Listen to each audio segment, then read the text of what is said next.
Well, listen, happy Mother's Day from me to all of our moms. You know, this is a little bit of a challenge sometimes as a pastor because we really have tried to create a culture of honor here. And so this is an opportunity for us to honor moms. And yet, to understand that even in the midst of honoring moms, we really ultimately want to be about glorifying God. But I think those things can happen because I believe that mothers, when they engage in the roles that God has given them, really do truly glorify God. And I was thinking a little bit about that. And I think of all the different ways that moms serve their families so tirelessly. They often do it without fanfare. They just go about their business. And they get things done. And you know, in most families, if you really want to get it done, you go to mom. And that's really part of it. My mom has this year, she turned 90 years old. And she is thrilled that we are now videotaping these because now she's been telling me this for years. Why are you guys the last church to videotape? And the reason that she says that is not just because of this that she produced, but the fact that my mom has really lost pretty much most of her mobility and she can't make it to church anymore. And so she sits there, and I was thinking about her and wanted, if just maybe with your permission, not that you're going to stop me without it, but I wanted a chance to kind of talk to my mom for a minute and just tell her in front of you just how really proud I am of her. Because at 90 years old, what she's done, she lost mobility, couldn't go to church, so we gave her a laptop, a little 13-inch Apple laptop. And she sits for sometimes 9 hours a day in her chair with that laptop in her lap. And she is part of an organization right now that is called Global Missions. It's a global deal where people from every country can call in or write in with questions. And then this group responds to it. My mom is, and this is crazy, I'll brag a minute, my mom is their number one responder. And this year, she has led somewhere between 70 to 100 people to Jesus Christ. Yeah. And I think that, you know, it excites me because in these twilight years of her life, when everything else is kind of starting to fade, I mean, quite literally, cataracts and everything else, her keyboard, so one little thing my mom loves is getting her nails done, so probably my sister will take her to get her nails done. But she'll sit there and you'll hear her clicking all night. And I looked over, I tried to use her computer last time I was there, and literally all of the numbers and letters are off the computer now. She's just wore them out. And I said, Mom, let us get you another computer, you know? And she's like, no, this is fine. And she's just going about her business. And I think so often of these things that God does in our lives. It's partly because I believe that my mom has banked God's word so deeply in her heart that even when her life could have been about less and less, it became about more and more. Even though she lost more movement physically, her spiritual movement became so much greater. And so moms, we talk about there's a scripture in Zechariah 4:10. It says this, do not despise the day of small things. Don't despise the day of small things because you don't know what that's about. And 2 weeks ago, in the passage right before this one, Jonathan was preaching, and it was about the feeding of the 5,000. And this really crazy thing happened. As I was sitting, I think I was sitting right over about where Janet is. I was sitting right there that Sunday, and Jonathan was talking, and he got to that point where the little boy goes out, and they take his 5 little muffins and a couple of fish, and they give it to Jesus. And of course, you know the account. Jesus multiplies it, and it says 5,000 men, probably 20 to 25,000 people are fed. And then there's all these 12 baskets of leftovers. And I just sat there thinking, and I hope you never do this because I kind of checked out on the message and I started playing this picture. And it's not in the scripture, so I'm just telling you this. What I'm telling you right now, I'm making it up. in my mind, all right? So I'll stand away from my Bible. Okay, so this is, you just take this for what you will, but this is how this kind of twisted thing works in my head. And I'm sitting there, I'm wondering to myself, what was that like for that little boy when he went home? And he told his mom, who probably made lunch for him every day, hey, Mom, you would not believe what happened today. Jesus was there, and I gave him your lunch, and she, what? And Mom, he just took that, and he just kept handing it out and Mom, what was in the lunch? And the crazy part of that, now we don't know, none of that's in the Bible, but I just kept thinking about that. And then a really funny thing happened a week ago. We were in some small groups, and Claudia, our kids bridge leader, I've never heard anybody think that way before. And Claudia actually started talking about that without even talking to me. And she said, yeah, sometimes she was encouraged because she said, sometimes I get up I'm up at 5 o'clock in the morning throwing sandwiches together for 4 kids, and I'm putting them in their bags, and I'm just like, and you wonder what's really coming out of this. Do not despise the day of small things. Don't despise the day and all of these things that we do and that moms and dads do all the time for their family. The Bible says if we don't give up, if we don't get discouraged with doing good things, the things of God, there will come a time where it will pay off. And I believe, too, that there will come other times, not just where it pays off, but we're going to be in times where we're in great trials and in great troubles. And if you have your outline, I'd like you to take it out right now. Because this is all talking about that last song we just sang. It's talking about the storms in life. And that's what I want to talk to you about. I want to talk to you about what to know when you're in a storm. And I hope for some of you today, you may be in the storm right now. You're in the storm. Some of you are about to go into a storm and you don't even know it. Some of you are just coming out of the storm. And probably most of us have a friend or we know somebody who is in a storm. And so these are things that I hope that not only you're banking in your own heart right now, but you're prepared to share them or appropriate them to your lives. Because storms are coming. Those verses that Dan and Jen just read, in that it is very, very clear. Now I want to talk first just about recognizing the storms of life. Because we're going to go through them. They can happen, and like I said, because they are unpredictable and the weather can change and things can happen very quickly. It can happen with just statements like this. Sometimes these are statements that lead you right into the storm. Statements that go like this. Could you please sit down? We need to talk. I'm sorry, we found a spot on the x-ray that's concerning. Your storm could start by somebody saying, there's no easy way to tell you this. Might start with our company needs to downsize. Or it might look like somebody looking at you that you might have loved that says, I can't stay any longer. I'm leaving. Or you've been hacked. I mean, that's the beginning of another kind of storm. Because you see, storms can be emotional. I was talking to somebody last week about an emotional storm in their life, and they gave me permission, and they were talking about this depression that they feel. And they said, Mark, sometimes, they were trying to describe it to me because I don't really fully understand the super practical points of it, but they said, I'll go for a long period of time, but when I'm moving towards depression, and I don't know what it is it I don't understand all that, but I know when depression's coming, and they use that term, they said, it's almost like a storm. I feel like I can see the storm clouds coming and I feel it, and then it starts to move inside of me, and it's this overwhelming emotional storm. Or a storm can be a physical, like we just talked about, a long extended time.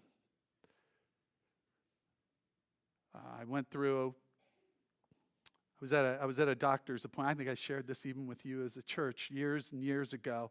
And my doctor found some stuff that he didn't like. And he said, now look, this is no big deal. I don't want you to be alarmed. It's going to be a precaution, but I want you to go see this friend of mine. He's really good. And he's an oncologist. And he just kind of kept moving by. And I just said, squeeze me, hold it.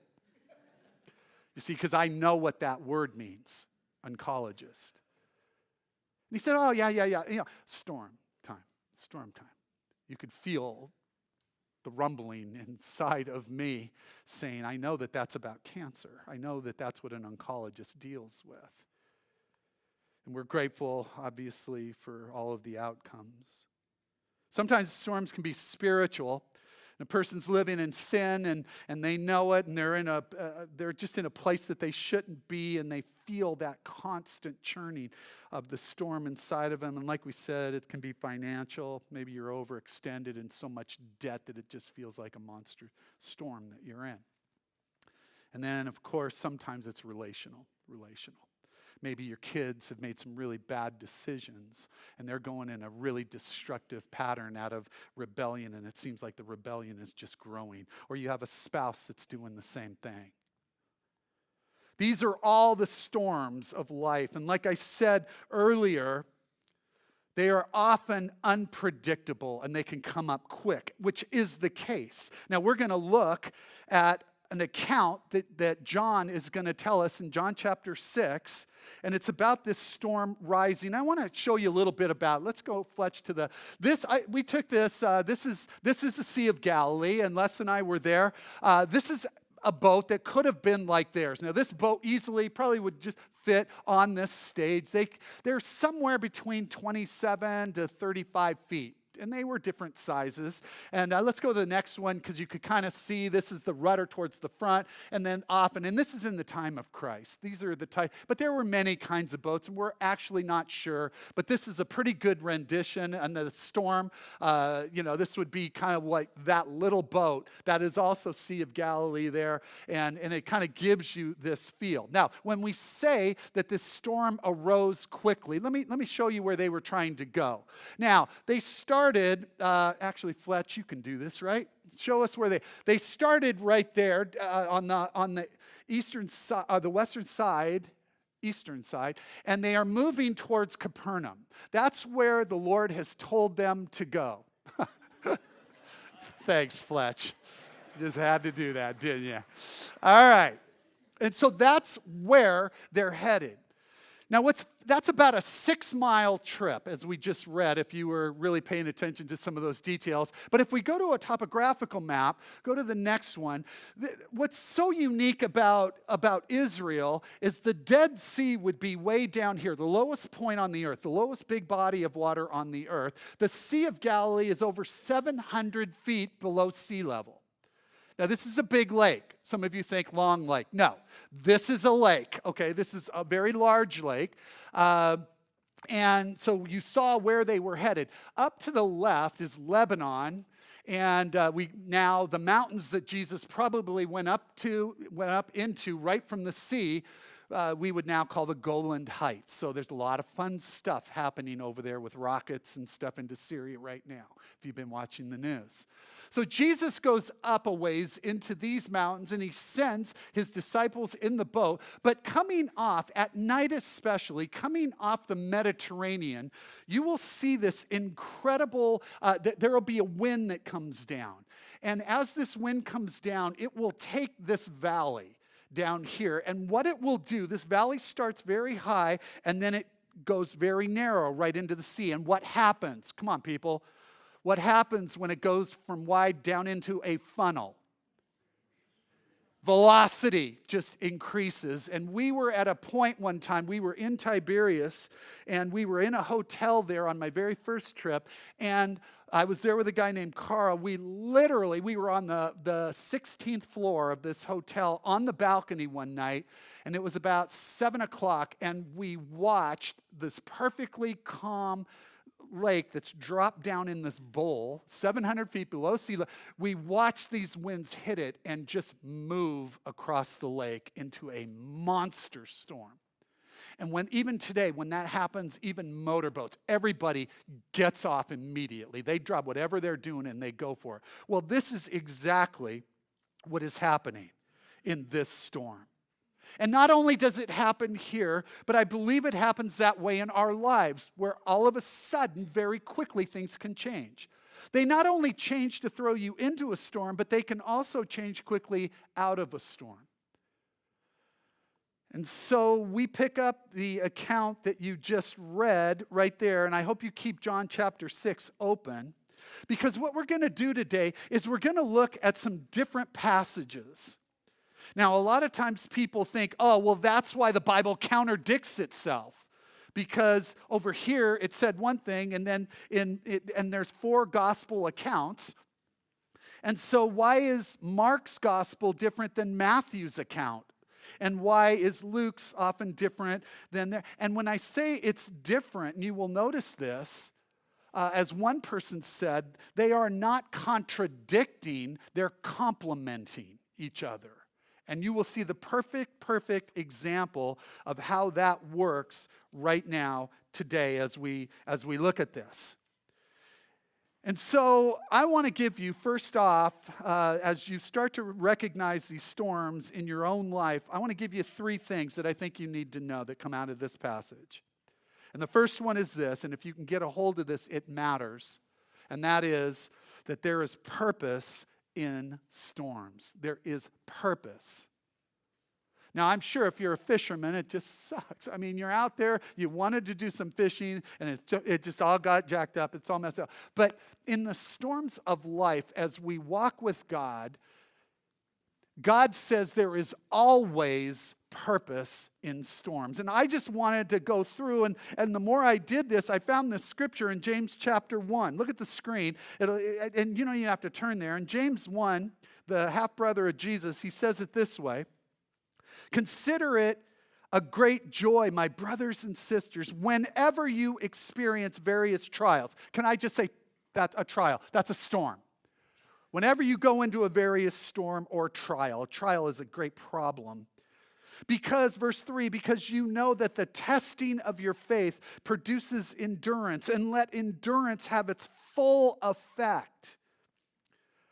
Don't try to squirm out of it. Let it have its full effect so that you may be mature and complete, lacking nothing. So very quickly, let me give you 4 things out of this passage that I believe that God would have us understand about the purpose of these trials or storms of life. And the first one is this, is that they produce endurance. Sometimes you're in a storm because you have made a very bad decision, or you've sinned, or you've done something. But sometimes it has nothing to do with that. The disciples did nothing wrong. Jesus tells them, get in the boat and go to Capernaum. That's it. They are doing exactly what Jesus told them to do. And so in this situation, as you'll see, this is one of the reasons, and this is one of the purposes of a storm. It builds spiritual muscle. It builds the muscle of faith. These guys are rowing probably 7-8 hours against the wind. Now, physically, you know that you can go to CrossFit today, and they will kill you in an hour. You will be so hurting when you're done at CrossFit. But the reality is that is nothing compared to 8 hours of rowing into the wind and getting very, very short distance. That's what these guys are doing here. This is producing a spiritual muscle in them. Because when you're in a big storm and you're doing this just simply because the Lord told you, it's producing that obedience muscle in you. And that's the way it works. Let me give you another one. It says that when it's all done, and these aren't in any kind of order, but that you'll be maturity, and that you'll be complete, not lacking anything. You'll be proven, and maybe for the Lord is always working in us to produce His character, His likeness, qualities of the Spirit like love, joy, peace, patience, gentleness, kindness, self-control. That's what Galatians 5 tells us. And so he's working to do this, that you would be mature and complete, not lacking anything. And we're going to see how this happens in just a moment. But also, the storm tests, the third thing, it tests our faith. It tests our faith. I was thinking, don't you really want to know where you are with the Lord before one day when you stand in front of him? I mean, I know that I do, and I know that sometimes these storms really bring out some of the rough stuff in our own lives. It's when the person gets into the storm that you see what's really, really there. I have watched people because I'm a pastor, I often interact with people that are in their last days and they're wrestling with things like cancer. My dad passed away of that. And I watched that testing of his faith. And when it was all done and the Lord took him home, I remember before I flew home, I remember sitting there thinking, Lord, I am so grateful. I'm not grateful for the pain. I'm not grateful for that whole, but what I am grateful for is Dad had about 2.5 months from when he figured it out to how quickly the Lord took him. He had about 2.5 months to make sure, to figure this thing out, to know. And you know, so many times as I talk to believers as they're wrestling with things like cancer or whatever it is, that and they're getting closer to be with the Lord, their vocabulary changes every time I visit them.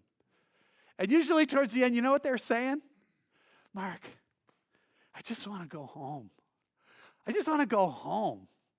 I want to be with the Lord. There's this weird assurance thing that they have. And I don't think you have to wait until you're ready to die to have that. But this testing actually works some of those things out. And that's what storms bring out. You really see where people are. And the last thing that I think that, and I know that there are, without question, many others, but certainly in the scripture, is it says that you experience. Look at that last one. You experience. He gets our attention. He gets our attention in the storm. It was interesting as I was reading, and I told you that this account that we're looking at is in John. But John's account of this walking on the water, the Sea of Galilee deal, John's account is the shortest of all of the accounts. It's kind of, I heard one person say it this way, it's like black and white. And Mark's account, in the Gospel of Mark, that's like color. And Matthew's account is like high def. It's just, there's a lot more that he gives us. And so what we could do is we can go to some of those and fill some gaps in to know what really took place here. And in Mark's account, in Mark 6:51, look at the screen, you don't have to turn there. It just says this, they were completely, this is after Jesus gets in the boat and the waves and the wind stops and they're getting there. And he says this, they were completely astounded because they had not understood about the loaves. What? They're in the middle of this storm, you're bringing up loaves? The loaves and the fish. Why are you saying that? They hadn't understood about the loaves. In other words, Jesus was trying to teach them when he multiplied the fish and the loaves. He was trying to teach them how powerful he was, how I can do things. I am above the storm. I am above your circumstances. But they didn't understand. He wanted to teach them in the loaves, but that was just a party. That was just a great time. When they got into the storm, he got their attention much more at that point. And it even tells us instead their hearts were hardened. Their hearts were hardened. And Kurt's going to talk more about this. But later we'll see that their hearts actually were becoming hardened. And I believe that that's why Jesus told them to get in the boat. At this point, right after the feeding of the 20,000 or so, this is the height of Jesus' popularity in his lifetime. This is it. And so the crowds are, if you read when Jen was reading earlier, they try in verse 14 to get him and they try to take him by force and make him king. That's like when you're at the birthday party and the person's kind of a quiet person and you sing to them and then everybody starts yelling, speech, speech. And they're like, shut up, speech, speech. I mean, this is what they're doing. They want to grab him. They want to try to make him do something. And Jesus is not about it. He's not going to have it. And so he slips away.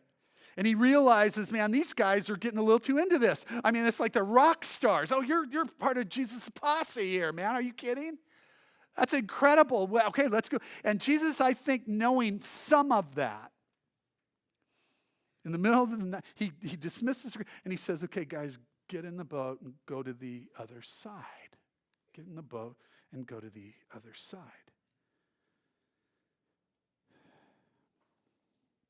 There is purpose. And I think that when you know this, every time, here's what I would love to give you as your pastor, is simply this. Every time you're going into any kind of storm that you're going into, what if you just stopped and you realize it's coming at you, and you just stopped and said, Lord, what is it that you want? What are you doing here? What are you doing here? Now, I'm going to give you the bad news. Most of the time you can't really figure it out. But if you know God's trying to do something, you will start to figure it out as you're moving through, or you will find good things that can come out of it. So that's the first thing, is he's trying to get our attention, and often, or, the fourth thing in that, number one, and I'll be straight with you too, folks, that sometimes he gets our attention just simply because we're living in sin. And he loves us too much to just leave us there. And so he'll bring a storm. Now, that wasn't the case for the disciples in this situation. The first thing, there's purpose in the storm. You need to know that. The second thing is this. Jesus sees and knows us. You need to know that in a storm, that he sees and he knows us. He knows you, and he knows the situation. What we just read in John 6:15, he withdrew again to the mountain by himself. So he tells the disciples, he goes up to the mountain, and he's up praying, and the Bible tells us he's watching them. He's watching them. In Mark chapter 6:48, in his verse, it says this, just you don't have to turn there. It just says that he was up praying and he saw them straining at the oars. Now this was supernatural, because this is the middle of the night. He's a long way. He's up in the Golan Heights. They're down on the lake, and they're straining, and he sees them. Even while he's praying to his Father, he sees them. What if you just knew that today, if you're in the middle of a storm, that he sees you and he knows you, and he knows why you're there? In my life, that begins certainly to bring comfort to me. Even though they're straining and they're struggling. They've been rowing for somewhere between 6 and 8 hours. They're about halfway. So this is not going well. Let me say that differently. They are doing exactly what Jesus told them to do, and they're frustrated. This is where people start really getting messed up. This is a 200 level teaching right now, not a 100. This is a 200 level. Because people think if I hear God's voice and I go do what he tells me to do, it's going to go really well. Sometimes God calls you into something and it is a big mess. It is a huge mess. And I see this all the time. And so you know what the first thing we do? We go, I messed up. That clearly wasn't the Lord. That was my wife. That wasn't the Lord. So now what I got to do is get out of this. I need to jump. And it's not the case at all. They're right in the middle of God's will, and they are totally frustrated because God is doing something profound in them. Anybody there today? I thought I was doing exactly what the Lord wanted, but it's been going so badly. I don't know. Maybe today is just this word of encouragement to you. It says, no, don't bail. Don't bail. You may be exactly where you need to be. The third thing that he wants you to know in a storm is this, is that Jesus wants you to see and know him. He wants you to see and know him. But he wants you to know the real Jesus, not this filtered down, pasty, sanitized version, the sanitized kind of what I call a Sunday school version. And when I say Sunday school, we don't do so, we do Kids Bridge. Our Kids Bridge is hardcore. I mean, they're teaching your kids truth, not this super sanitized, picture of Jesus. We try to deal with truth all the way through. And that is that sometimes he actually puts you into the storm. That's exactly what he does. I mean, he sends them into a dangerous situation, into a dangerous storm where people have lost their life. He doesn't play it safe. Jesus doesn't bubble wrap his disciples, and he's not going to bubble wrap you or your kids. Gosh, Mark, this is the worst Mother's Day message ever. Ever. This is not what they came to church here to hear. I'm telling you what. No, this is a scary situation. In Mark, going back to Mark, I told you it was a little more colorful. Mark tells us a really interesting thing. In Mark 6:45, he says Jesus, when he goes down to tell, all John says in this version is they got in the boat. So is that in contradiction? No.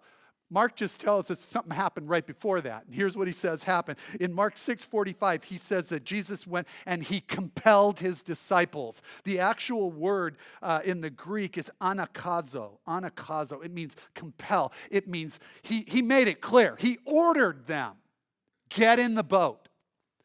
Now, my mom and dad are screamers. They're Italian and they're screamers. And that, I always knew that when they screamed, it always meant one thing. Some people aren't. You always know your own parents, right? And so we'd be out at a park or something and playing around, and my dad would say, okay, come on, let's go, get in the car. 5 minutes, Dad, 5 minutes, Get in the car, let's go. Come on, we got things to do, let's go, get in the car. 2 minutes, Dad, 2 minutes. And then there was this point where my dad would do this, and it was weird. He would do, and this is my dad, is fast, loud, Italian. Okay, here's what my dad would do. He would stop, and he would enunciate and pause between every, get into the car. And when he did that, my sister and I, we dropped the monkey bar. We went, and you wouldn't walk by Dad. This was old school, because he did this thing called a clip. Do any of your dads do the clip? He'd just clip the back of your head. He'd just whap off the back of your head. He didn't slap you in the back. But it stung really bad. Even with hair, it stung. And so, if this is my dad and there's the car, I didn't walk to the car because I'm giving him right in that. Here's how I'd walk to the car. Wax on, wax off, man. I don't know how Jesus did it because he isn't, I don't know. I really just don't know. But I know that whatever he did, I think probably the disciples are going, Lord, we're rock stars here, man. These people want to take us and we're ready for a movement. And Jesus said, get in the boat.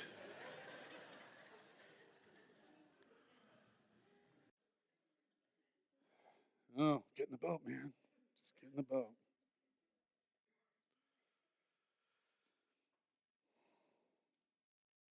So they're in the boat, and this wind comes up, and they're just getting nowhere. They've been working hard at this. They're probably all jumping, trading spots until they can just cramp up, and this thing is just insane. And you might notice if you go and are reading that passage again and again, it never says they're afraid of the storm. Back in Matthew, they were in another storm where Jesus was asleep in the boat, and they were afraid of that storm. It was such a bad one, they thought they were going to die. Remember, they grabbed Jesus and said, don't you even care that we're going to die? And Jesus rebukes the wind and the wave. That was a different story. This one, maybe they had seen that, but this one, they weren't afraid of the storm. They were afraid of the creator of the storm. Okay, so here's the deal. You got to picture this. So the boat's here, and Capernaum's there. So they're trying to get there, and so they're rowing. We've all done that. We've been in a rowboat at some point. Your back is to where you're going, and you're rowing this way. Now, Jesus is in the Golan Heights. He's going to come the same way. Now, he's walking towards them, right? This is almost comical. So they're rowing and they've been rowing hard and they're sweating and and then somebody says, hey guys. And I don't know if they all stopped. I don't think they did. I think they started going faster. There's something there. And one of the Gospels tells us that they thought it was a ghost. And he's coming close because in the middle of this storm, they could hear him when he talks. So he's not a long ways off. And so he's walking by them, and I'm imagining they're going faster and faster. He's not playing hide and seek with them. He's not just messing with them. He wants them to know him. He wants them to know him. He wants them to know three things, I believe, in this text about him. Let me give them to you under number 3. A, he wants them to know his power. I mean, first of all, not many people can walk on water. Now, Tim Layton here, he's in our life. Tim can barefoot ski, but I'm sorry, even Tim needs a boat hitting about 42 miles an hour before he can do that. When Tim can do that without a boat, now we're talking, and I'll listen. They had seen something that they had never seen that spoke of power. It says that once he got, uh, in verse 21, if you look at it there, it says, at once the boat, when he got there, was at the shore where they were headed. So that's almost like a second miracle. He gets in the boat and the wind stops, and all of a sudden the boat is there the last 2 or 3 miles. It just ends up being there. We'll get to that in a second. This speaks of power. Somebody said this is like supernatural stuff, Mark. This is like a miracle. Yes. Yes. That's why that's why it's called a miracle and not Thursday, okay? Do you understand that? Because it's not something that happens all the time. And so he's there and he walks. Here's another thing. I love this that Mark says in this account. It gives us what Jesus is thinking. I love when the Bible does that. I love when it tells you what somebody's thinking. So it says this, that Jesus' intent was not to get in. His intent was to walk right by the boat. Okay, now come on, that's funny. I mean, come on, can you just see this? They're struggling, they're freaked out, and he says, hey, it's me, Jesus, up.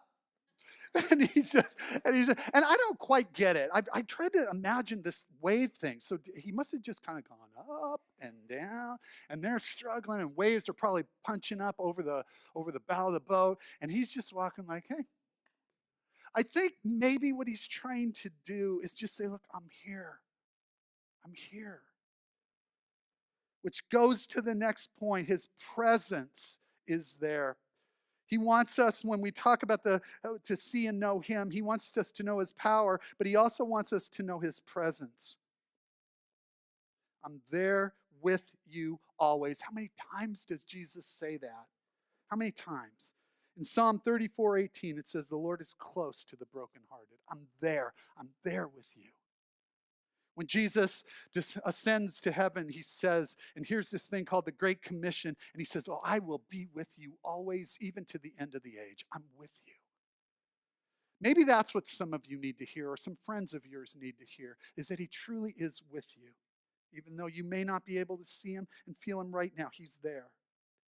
And the third thing I believe he wants to do is we need to see his power, we need to see his presence, and the third one is we need to see and we need his peace in a storm. We need his peace. I don't care if today you're a Christian or you're a non-Christian and you don't believe any of this stuff, but the bottom line is this: if you've ever been in a storm, everybody needs the same thing in a storm. They need peace. Peace and hope. The Bible says that Jesus is the Prince of Peace, and even in the middle of this storm, it's just this feeling like if you're there.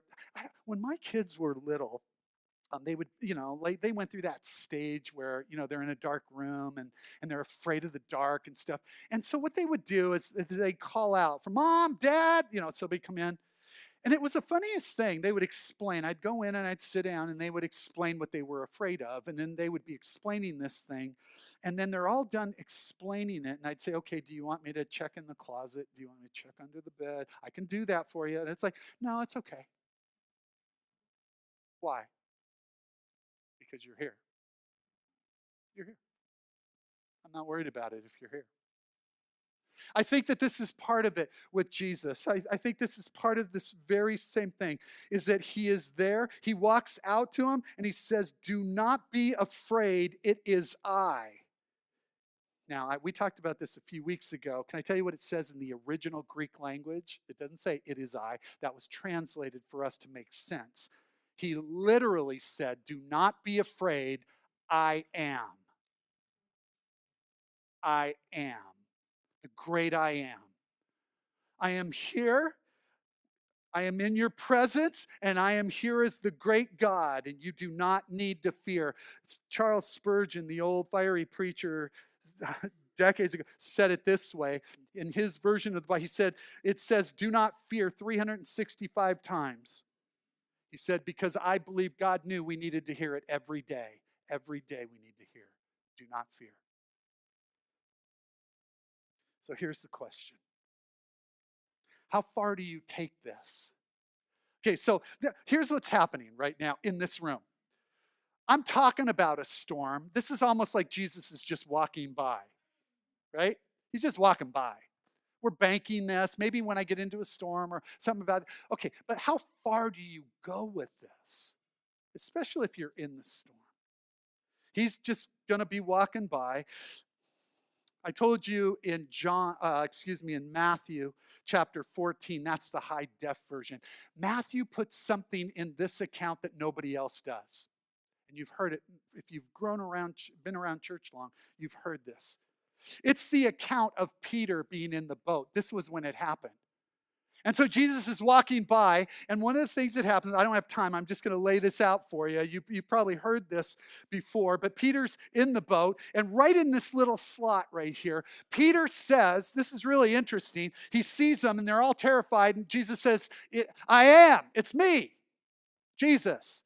And Peter, looking for these three things, trying to understand his power, his presence, his peace, Peter does something. He said, Lord, he yells out of the boat, Lord, if it's you, and this is you and all of your power, then command me. By the way, same word.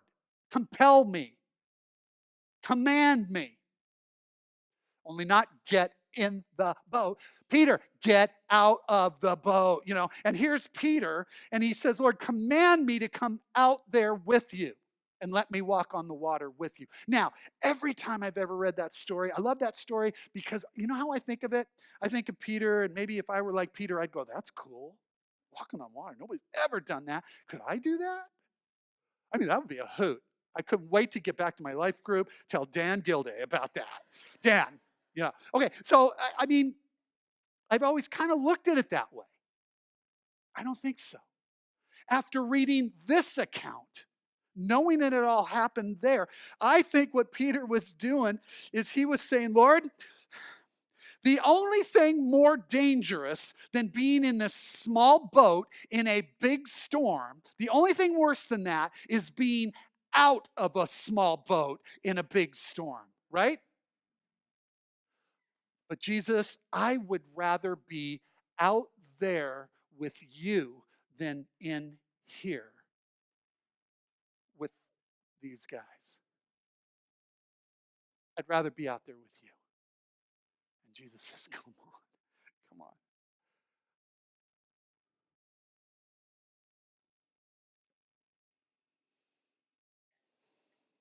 Don't be afraid. And Peter, he steps out and he starts walking towards Jesus, and then he takes his eyes off, and everybody always harshes all over Peter about that. I don't care. I mean, I love Peter for that. I love the fact that he said, Jesus, I just want to be near you. And while it looks way more dangerous out there, I'll go there with you. I'll go there with you. And so what does Jesus do in the minutes? He says the shortest prayer in the Bible, Jesus, help. He starts to sink, and Jesus just helps him. Why? Because Jesus is all about that. Hey, by the way, did you notice that the disciples weren't even looking? Jesus went to them. He walked on the water to them. They didn't go back and try to find him. So they're going, he comes out to them, and just like that, he reaches down and he grabs Peter and he pulls him up, and they get into the boat, and then instantly they are where they're at their destination. 2 miles left. All of a sudden, they're there. Here's what that says to me. God never keeps you in a storm even a minute longer than is needed. Now, some of you, I'm not making light of the storm you're in. Some of you have had sickness and illness, and you've been in your storms for most of your life. I would never minimize that. I don't understand that, but I do understand this about him. And so when we ask the question, what do I do in the storm? What do I do? It says this, that they willingly received him. They willingly received him. That's kind of a weird statement. Look at that verse, if you will. So verse 20, let's read that. But he said to them, it is I, or I am, don't be afraid. Then they were willing to take him onto the boat. And so Jesus has gone out to them, and now that they know it's him, now that they see his power, they say, please, Lord, come onto the boat. They are inviting him in.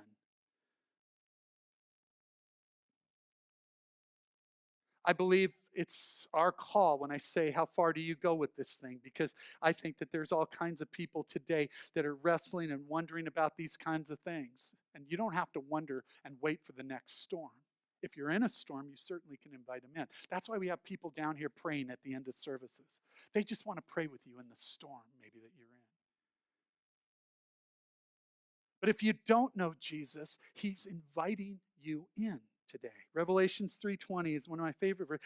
Jesus says, I stand at the door of your heart and I knock. If you open the door, I'll come in. He goes out to them in the boat and they say, Jesus, come in, come in. And he does. But what does that mean? I just want to finish this up. What does it mean to invite Jesus in? Because that's just too ethereal for us.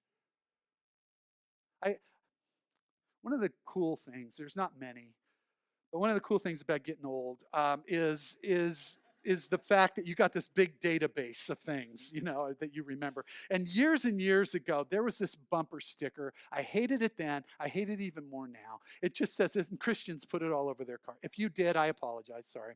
But it just said this, Jesus is my co-pilot. I don't know if you ever remember. That was years ago. Jesus is my co-pilot. That is stupid. If you have it, please take it off, okay? Listen, God will never be your co-pilot. That is not his function. When we invite Jesus into our lives, this is about I give control of my life. I open it up and I say, you are the pilot of my life. You take over. I go where you want to go. I do what you want to do. Compel me, Lord. And I want to walk with you. I want to walk with you. Hey, we sang that song. I want to walk with you upon the water. Take me to deeper waters, God. If you're there, I'll go. But this is what it means. It's about giving control to him. And I want to pray right now. So let's all just bow our heads. Because you may be someone that has been wrestling with this decision in your own life. You've been wondering about this, and I know you're sitting there going, man, but I want to know where he's going to take me. I need to know all of that before I make this decision. Well, I'm just sorry. It doesn't work that way.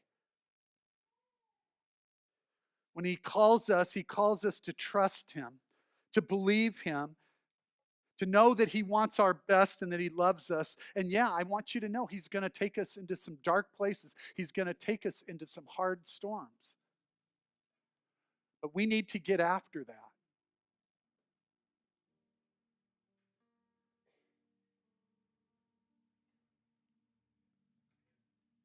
So, if you want to do that today, here's the way it works.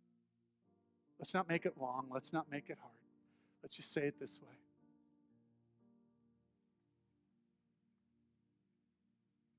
Jesus, pray this prayer in your heart. Jesus, I'm tired. I've been trying to do this thing called life, and Maybe today I feel like I'm rowing against the wind and I'm just not getting anywhere. This storm that I'm in has blown me way off course. But if I find you, Lord, here, if you're here in this storm, I want to open my life up to you. I'm sorry for trying to do it all by myself, but I invite you in. I know you forgive me. I know you paid my price on the cross.